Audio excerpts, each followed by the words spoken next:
अस्सलाम वालेकुम।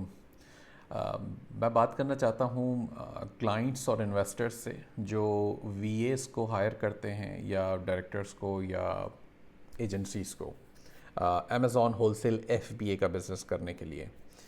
तो एक मुझे बात बताई गई, अभी रिसेंट ट्रिप पे भी काफ़ी सारे लोग मिले ऐसे जो एजेंसीज चला रहे हैं या जो वीएस के तौर पे काम कर रहे हैं। और पिछले वक्तों में कराची में एक एजेंसी का इफ्तिताह करने का इत्तेफाक हुआ। तो वहाँ पे भी ये चीज़ें डिस्कस हुई कि क्लाइंट्स जो हैं वो आते हैं तो कहते हैं कि जनाब 20% प्रॉफिट वाली प्रोडक्ट निकाल के दो, इतनी प्राइस रेंज के अंदर इतनी और इतनी मैक्सिमम और मिनिमम की रेंज लगा के कहते हैं कि जी इतनी साइज़ की प्रोडक्ट निकाल के दो, ज़्यादा हैवी ना हो, ज़्यादा ये ना हो।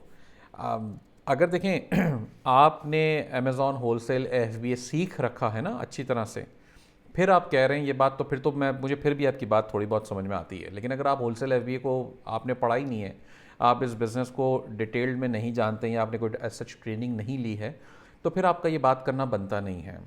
उसकी वजह यह है कि सिंपल सी एग्जांपल यह है कि अल्लाह ना करे कभी मरीज़ का डॉक्टर के साथ इत्तेफाक होता है, तो मरीज़ या हम उसके घर वाले डॉक्टर को नहीं कहते कि जनाब यहाँ पे काट पीट करें, इस जगह चीरा लगाएं, इस जगह सर्जरी करें। तो वो हम उसे करने देते हैं, वो डॉक्टर है, उसका काम है, वो तो कई गुना ज़्यादा हमसे बेहतर जानता है, उसकी स्किल्स है, उसकी एजुकेशन है। तो अगर एजेंसी कोई शख्स चला रहा है, कोई एग्जिस्टिंग वीए है जिसकी थोड़ी बहुत नॉलेज है पहले से, तो आप उसे काम करने दें। आप खुद डॉक्टर ना बने, उसको बनने दें। तो अगर वो ना काम करने के काबिल हो और फिर आप कुछ कह रहे हैं तो बात अलग है, लेकिन अगर आप पहले ही दिन उसके कंडीशन लगा देंगे तो आपका बिजनेस शुरू होने से पहले ही ख़त्म हो जाएगा। यानी कि वो बंदा, अगला बंदा तो बल्कि उसके लिए तो ज़्यादा आसान है। अगर वो आपसे 200, 250, 300, $400 सैलरी ले रहा है और आपने उस पर कंडीशन लगा दी कि जा भाई तुझे 20% वाली प्रोडक्ट लेकर आनी है, वो 2 महीने 3 महीने मुफ्त में सैलरी खाता रहेगा बैठ के, आपसे आपसे वो निकाल के नहीं देगा। देखें, होलसेल एफबीए में प्रोडक्ट्स जो हैं वो 35% प्रॉफिट वाली भी निकलती हैं, 25 वाली भी निकलती हैं, 30 वाली भी, यहाँ तक कि मेरे पास 49% प्रॉफिट वाली भी प्रोडक्ट्स आती हैं, लेकिन वो पूरी ज़िंदगी नहीं चलती हैं।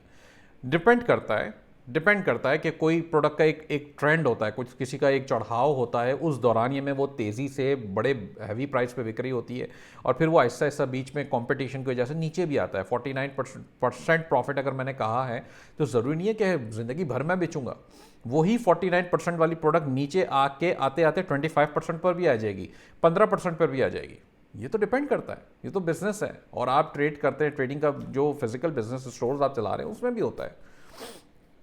तो आप एक जनरल स्टोर बना रहे हैं ना, आप उसमें जो है वो दरवाजे के हैंडल भी बेच रहे हैं, आप उसके अंदर रग्स भी बेच रहे होंगे, आप उसके अंदर मोबाइल कवर्स भी बेच रहे होंगे, आप उसके अंदर लाइटें भी बेच रहे हैं, कुछ भी बेच रहे हैं।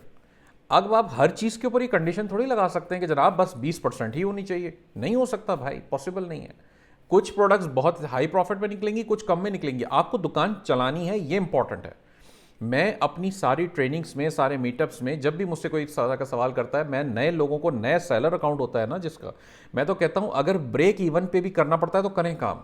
अपनी सेल्स वेलोसिटी तो शुरू करें। आपका सेलर प्रोफाइल भी तो बिल्डअप होना चाहिए। अमेजोन को नज़र भी तो है कि हाँ जी ये सेलर ये कुछ प्रोडक्ट बेच रहा है और ये कस्टमर्स को मिल रही हैं और कस्टमर को कंप्लेन नहीं कर रहे हैं, कस्टमर खुश हैं। इसका मतलब ये सेलर ठीक काम कर रहा है, इसकी स्टेबिलिटी बनती है। आपको आगे बाय बॉक्स के लिए, एलिजिबिलिटी के लिए आपकी फ़ायदे आपको मिलते हैं इसके अंदर। अगर आप पहले दिन ये कंडीशन देखें, आप नहीं कर सकते हैं, ये कंडीशन लगा सकते, तो वो इस तरह वीएस आपके बैठे रहेंगे। वीएस, मैं ये नहीं कह रहा जी सारे वीएस जो है वो फरिश्ते हैं, सुरखाब के पर लगे हुए हैं, ऐसा नहीं है। प्रॉब्लम्स वहाँ भी हैं, लेकिन आप अपनी तरफ से तो ठीक कर लें इसको। इतनी सी बात है, उसे काम करने दें। 15% प्रॉफिट वाली भी प्रोडक्ट्स होती हैं, 12, 10, 8% तक भी जाती हैं। 25% भी होता है, 45% भी होता है, 35% भी हो सकता है। ये इस बिज़नेस की यही खासियत है। इसके अंदर आप जब काम शुरू करते हैं तो आहिस्ता आहिस्ता ऊपर चढ़ते हैं। पहले दिन आप 20% की कंडीशन नहीं लगा सकते। अगर उसको 10% वाली प्रोडक्ट, मैं तो कहता हूँ ब्रेक इवन वाली प्रोडक्ट भी मिलती है जिसकी सेल्स वेलोसिटी अच्छी है, उसको जाने दें, चलाएं। इन्वेस्टमेंट तो यही इस बिज़नेस में होता ही इस तरह है। पहले दिन, अच्छा आप अगर प्राइवेट लेबल कर रहे हैं तो आपको तो 1 डेढ़ साल की छुट्टी हो गई है। आपने पैसा लगा दिया 25-30 हज़ार डॉलर, अब आपकी छुट्टी हो गई है। आप 1 डेढ़ साल तक तो मांग ही नहीं सकते, पैसा देख ही नहीं सकते कि कोई प्रॉफिट क्या, ब्रेक इवन भी नहीं होगा, सारा नेगेटिव में चल रहा होगा। वहाँ तो हम बड़े आराम से बैठे रहेंगे। भाई अभी तो आएगा, वो तो ये भी गारंटी नहीं कि आएगा भी, कि बस गया, वो गया तो फिर गया ही, फिर तो नहीं आता वो। 90% से ज़्यादा के लोगों के नहीं आते वापस, ऐसे भी हालात हैं। तो थोड़ा सा तहम्मुल रखें और अपने वीएस को, एजेंसीज़ को, जिनको भी आप हायर कर रहे हैं, उन्हें काम करने दें। उन्हें थोड़ा सा रिलीफ दें कि जनाब आप अपने तरीके से काम करें, कोई मसला नहीं है। 15 दिन, महीना देखें तो सही। अगर बंदा काम का ही ना हो तो फिर कोई एक्शन लें, फिर कुछ कोई कंडीशंस लगाएं, फिर उसको बताएं कि अच्छा जी ऐसे करो। आप अगर अमेज़ॉन, जैसे अगर आप मेरे सक्सेस कैम्प के हमारे स्टूडेंट हैं, आप 1-to-1 के हमारे स्टूडेंट हैं, आप कोई और ट्रेनिंग के, पेड ट्रेनिंग के या वैसे कोई स्टूडेंट है और आपने ट्रेनिंग ले रखी है, फिर आप उसको अपने तरीके से चला रहे हैं, तो मैं उसमें शायद बीच में नहीं बोलूँगा, मैं कहूँगा हाँ जी अपने तरीके से चला रहा है।